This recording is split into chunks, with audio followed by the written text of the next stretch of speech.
and Group CEO of OYO, Ritesh leads the global platform that empowers entrepreneurs and small businesses with hotels and homes by providing full stack technology that increases earnings and eases operations.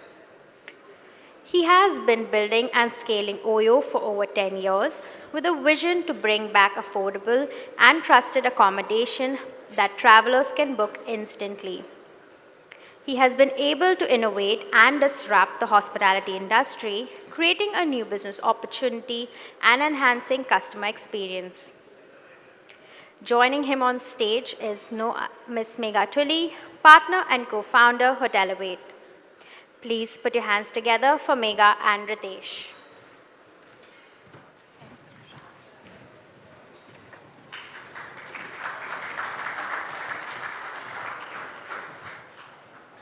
And welcome to HICSA. Welcome back to HICSA, Ritesh, for our milestone edition especially.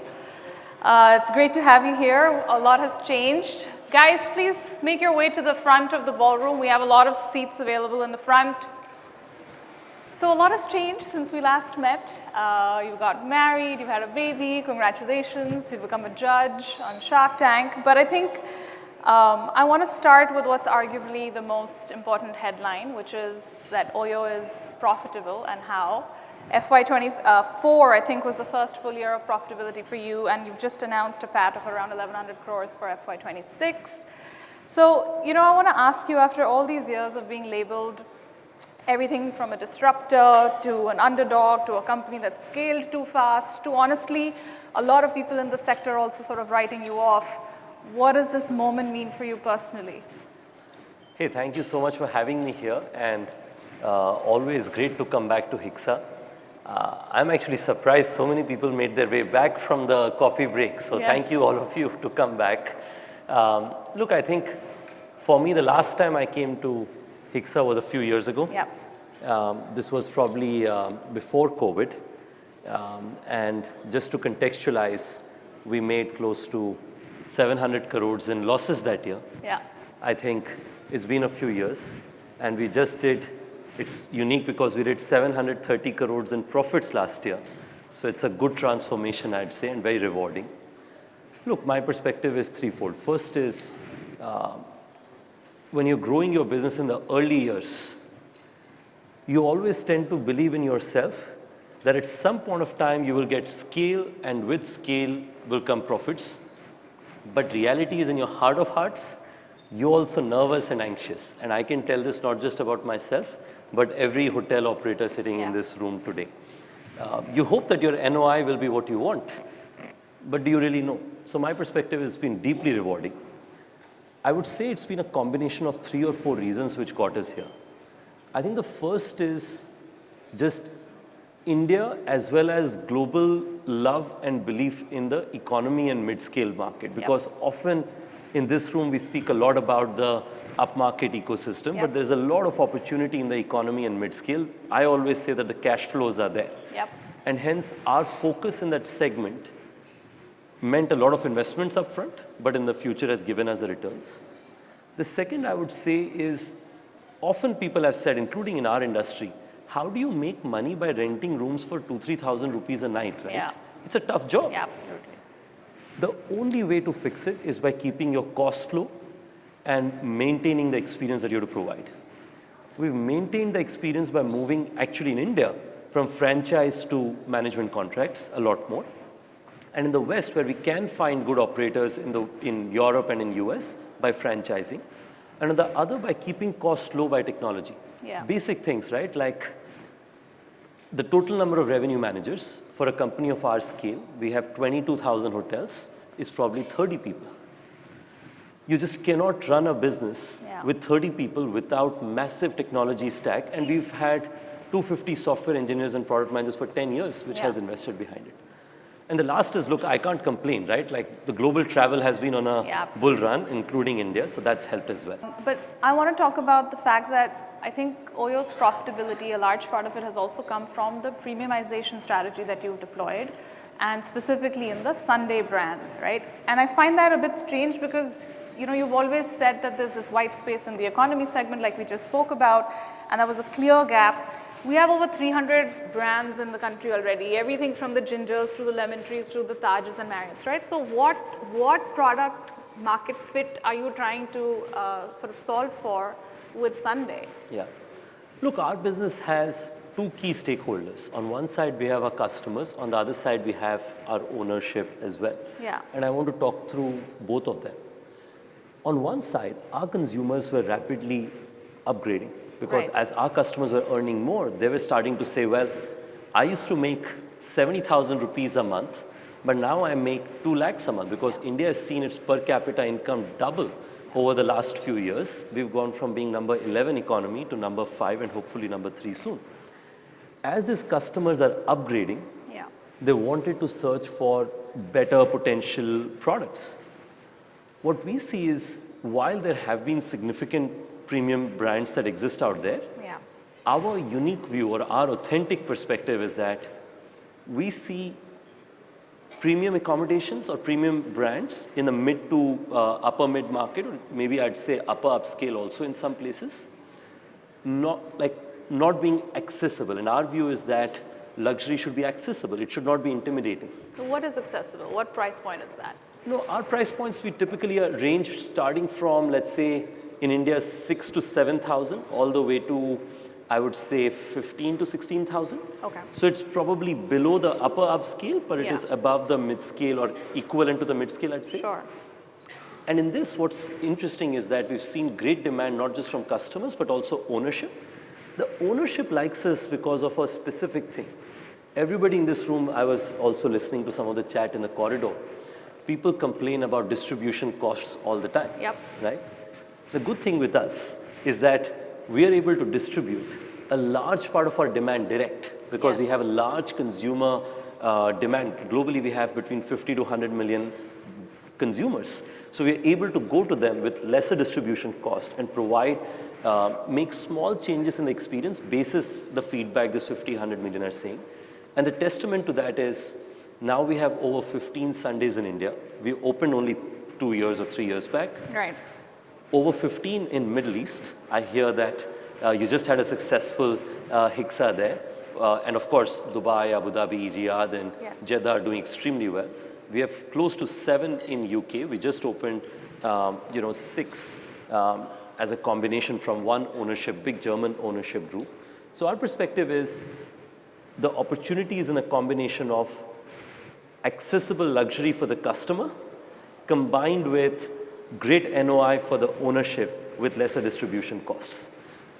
But you've always said that density is a strategic advantage, and that has worked well for Oyo in the past, and yet you're already in 10 cities, 10 plus cities with Sundays. I mean, what's the thinking there? Why go wide before going deep?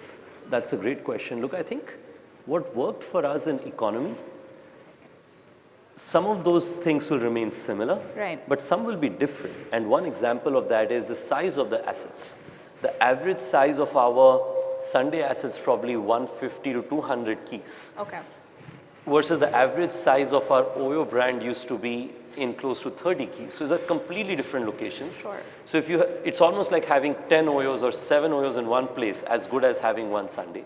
So our perspective is we want to make sure that there's a bunch of corporate clients and large agents who have trusted us. We want to give them the same experience in as many locations, and as the demand expands, we'll continue going deeper. Yeah.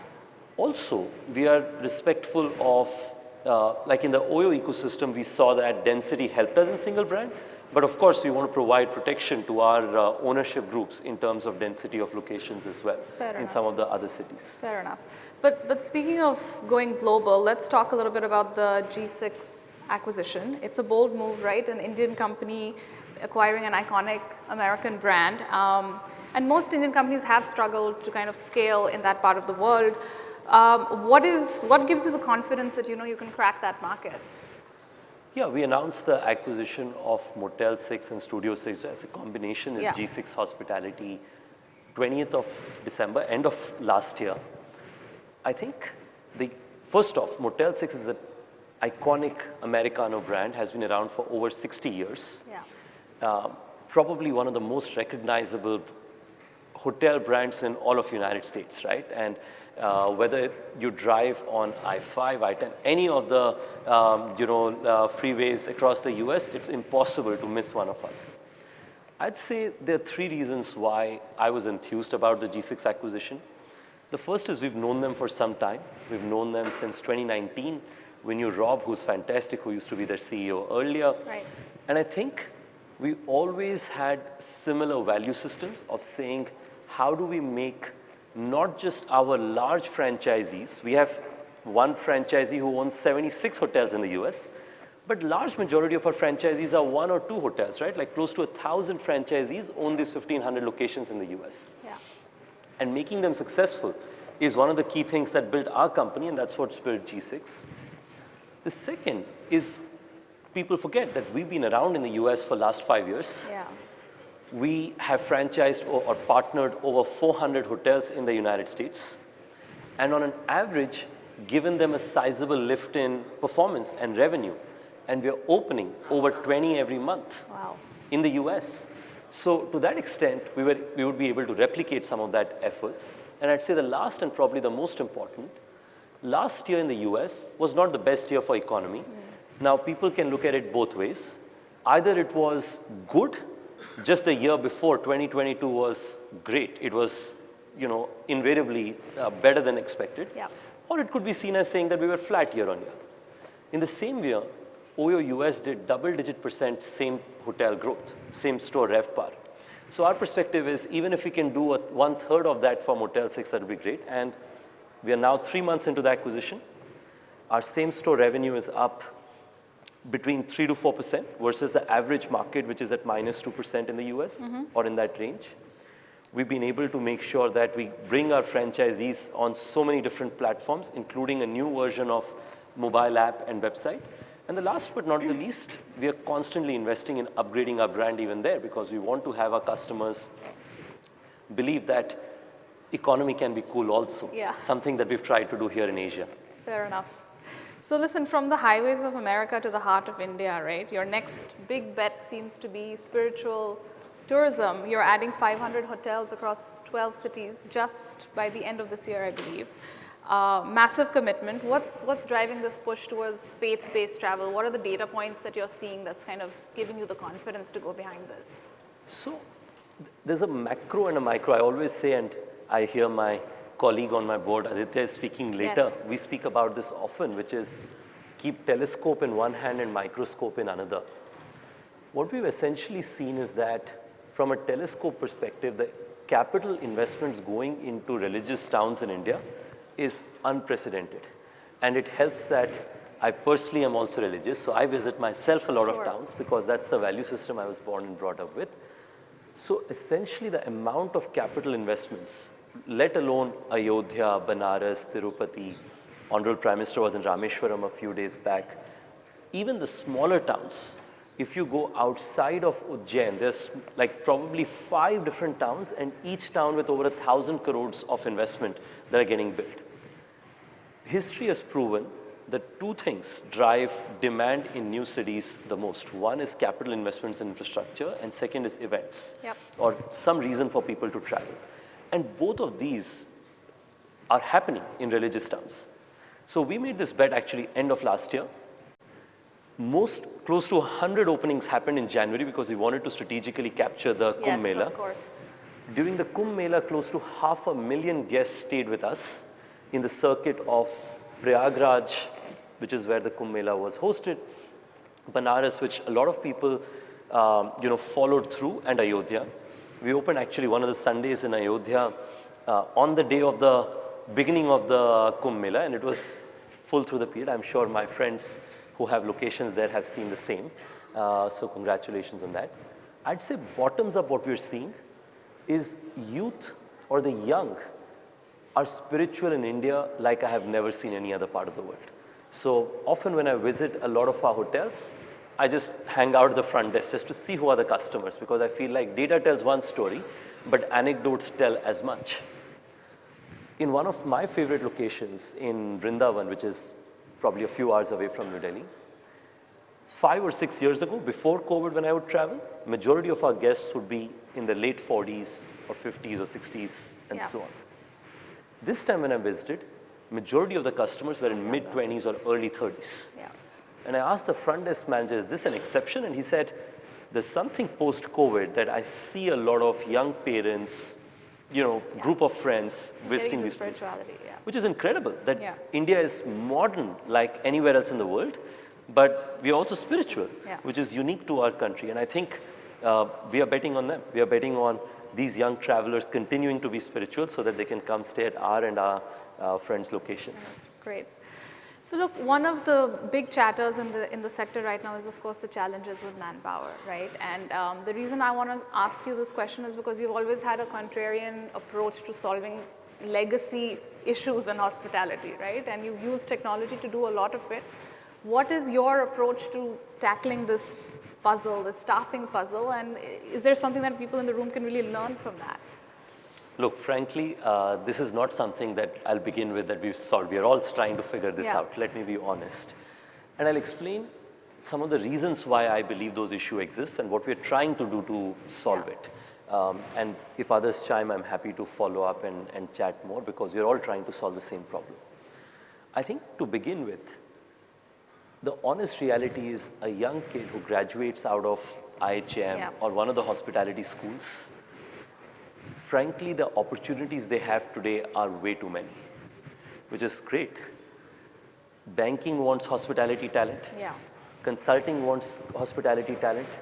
Customer service wants hospitality talent. Like you can name whichever industry you want. And they're far more attractive with, right? We are with far the more pay and timings and everything. Pay, timing, everything, right? Like especially now that we have Sundays, we do a lot of MICE and like let's agree that it's long hours and it's not as thankful as some of the other jobs are. Yeah.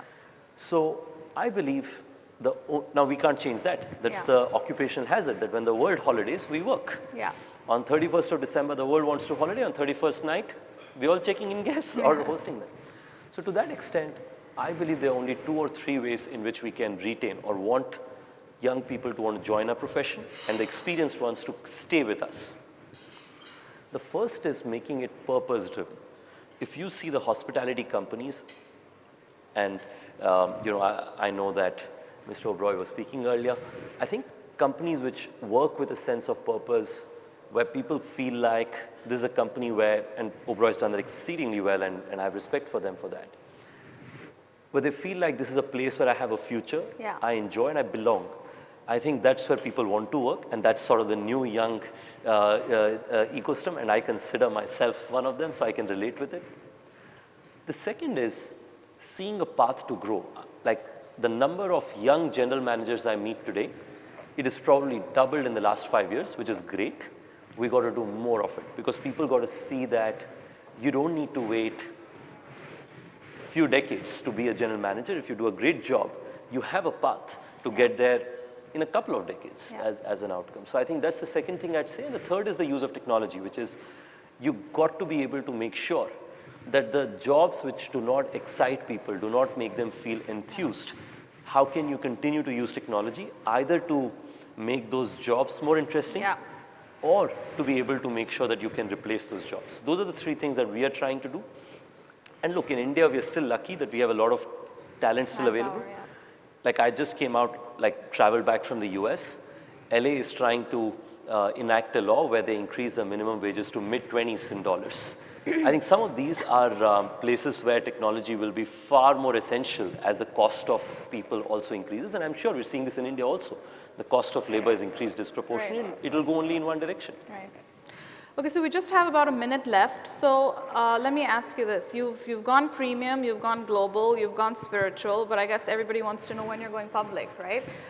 You're profitable, projections look strong, the business seems as good as ever. You've said that Oyo is IPO ready today. So what does the path from ready to ringing the bell look like for you, and what's left on the checklist? I mean, other than the markets being the way they are right now, what's left on the checklist? Yeah, I'd say first off, I'm very thankful for the journey we've had, right? Which is what I was mentioning earlier. That is 4 years back, negative EBITDA. 3 years ago, 250 crores. 2 years ago, 800 some crores. This year, probably 1,500. So we're seeing a great momentum. So for me, the commitment that I have I have to the board is that I will continue to deliver results. And the reason why we continue to do more is, at 1,500 crores, if you want to keep growing at that speed, you want to become 2,000, you got to keep doing more and get expansion in terms of your market share. It's also great for your customers and your ownership to get an opportunity to be part of this platform. The IPO will eventually, in my mind, be a board level decision. I don't think that I of course will have my opinion in it. The good thing is, if we keep performing, it's eventually a question for the board about a combination of factors which they would decide at the time when they decide. But I do want to say that the public markets in India have possibly been the nicest to the hotel stocks even at this point of time, despite everything that's happening. And it's a testament to everybody in this industry that we have continued to be resilient in the COVID times. We came out very strong in the public markets, and even now there's a lot of belief. So I hope this continues so that we hope so too. We're looking forward to it. Thank you so much. Thank you so much, everyone. We're out of time. Thank you. Thank you.